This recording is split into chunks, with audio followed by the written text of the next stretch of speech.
அரவிந்த் கெஜ்ரிவால் தோல்வியடைந்திருக்கின்றார். டெல்லி தேர்தலிலே மிக முக்கியமான ஒரு எதிர்பார்ப்பை ஏற்படுத்தியிருந்த ஆம் ஆத்மி கட்சி கடந்த கிட்டத்தட்ட 13 ஆண்டுகள் 2013 முதலே பாஜகவிற்கோ காங்கிரசிற்கோ விட்டுக் கொடுக்காமல் தொடர்ந்து டெல்லி மக்களுடைய ஏகோபித்த ஆதரவை பெற்று ஒட்டுமொத்த இந்தியாவையும் திரும்பி பார்க்க வைத்த ஒரு அரசியல் கட்சி திடீரென்று வருகை தந்து வந்த முதல் தேர்தலிலேயே மிகப்பெரிய கட்சிகளான காங்கிரசையும் பாஜகவையும் வீழ்த்தி அடியெடுத்து வைத்து முதலமைச்சர் பதவியை அலங்கரித்துக் கொண்டிருந்த கிட்டத்தட்ட 10 ஆண்டுகளுக்கு மேலாக முதலமைச்சர் பதவியில் இருந்த ஆம் ஆத்மி கட்சி தற்பொழுது தோல்வி முகமத்தை நோக்கி திரும்பி இருக்கின்றார்கள். 10 ஆண்டுகள் ஆம் ஆத்மி கட்சிக்கு தொடர்ந்து ஆதரவு கொடுத்திருந்த டெல்லி மக்கள் தற்பொழுது பாஜக பக்கம் மொத்தமாக சாய்ந்திருக்கின்றார்கள் என்று சொல்லும் விதமாகத்தான் தற்பொழுது இந்த தேர்தல் முடிவுகள் அமைந்திருக்கின்றன. ஆம் ஆத்மி கட்சி கிட்டத்தட்ட ஒரு 22 இடங்களில் மட்டுமே முன்னிலையில் இருக்கின்றார்கள். அதனுடைய நட்சத்திர வேட்பாளர்கள் அடுத்தடுத்து தோல்வியடைந்து வரக்கூடிய அந்த அதிகாரப்பூர்வ தகவல்களை பார்த்து கொண்டிருக்கின்றோம். இதுவரை இல்லாத வகையில் தேர்தல் அரசியலில் அடியெடுத்து வைத்த பிறகு டெல்லியில் முதல் முறையாக ஒரு மிகப்பெரிய சரிவை ஆம் ஆத்மி கட்சி சந்தித்திருக்கின்றது. கடந்த 3 ஆண்டுகளாகவே ஆம் ஆத்மி கட்சியினுடைய முக்கிய முகங்களாக இருக்கக்கூடிய மணிஷ் சிசோடியா, சத்யேந்தர் ஜெயின் உள்ளிட்டவர்கள் சிறை சென்றதை பார்க்க முடிந்தது. அதன் தொடர்ச்சியாக அரவிந்த் கெஜ்ரிவாலும் சிறைக்கு சென்றார். டெல்லியில் நடைபெற்ற கலால் முறைகேடு என்பது இந்திய அளவில் பேசுபொருளாகி இருந்தது.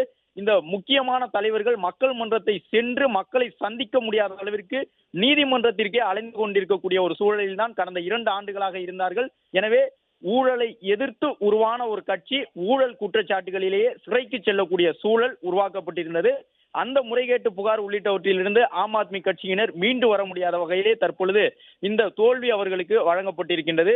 டெல்லி மக்கள் காங்கிரஸ் கட்சியை மாற்றி ஆம் ஆத்மியை நோக்கி வந்ததற்கு காரணமாக சொல்லப்பட்டது காங்கிரசின் மீது ஷீலா தீட்சித் அவர்கள் முதலமைச்சராக இருந்த அந்த 2013 காலகட்டத்தில் மிகப்பெரிய முறைகேட்டு புகார்கள் சொல்லப்பட்டன.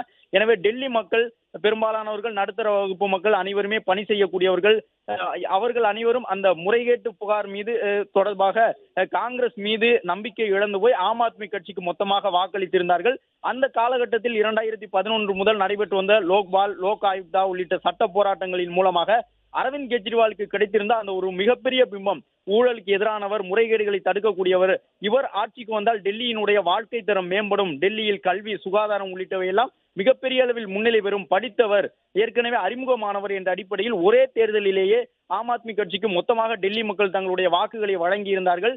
ஆம் ஆத்மி கட்சி மிகப்பெரிய வெற்றியை பெற்றிருந்தது. ஆனால் ஒரு துயர சம்பவமாக அந்த ஊழலை எதிர்த்து உருவான ஊழல் எதிர்ப்பு ஒன்றே தங்களுடைய சித்தாந்தம் என்று உருவான கட்சியே கடைசியில் ஊழல் குற்றச்சாட்டுகளில் அவர்கள் சிறைக்கு செல்ல நேர்ந்தது. சத்யேந்தர் ஜெயின், மணிஷ் சிசோடியா போன்ற முக்கிய தளபதிகள் சுகாதாரத்துறையில், கல்வித்துறையில் மிக முக்கியமானவர்களாக டெல்லி மக்களால் பார்க்கப்பட்டவர்கள் அடுத்தடுத்து சிறைக்கு சென்றார்கள். இதன் உச்சபட்சமாக மக்களவை தேர்தல் நெருங்கிக் கொண்டிருந்த பொழுது அரவிந்த் கெஜ்ரிவாலை சிறைக்கு செல்லக்கூடிய சூழ்நிலை உருவாகி இருந்தது.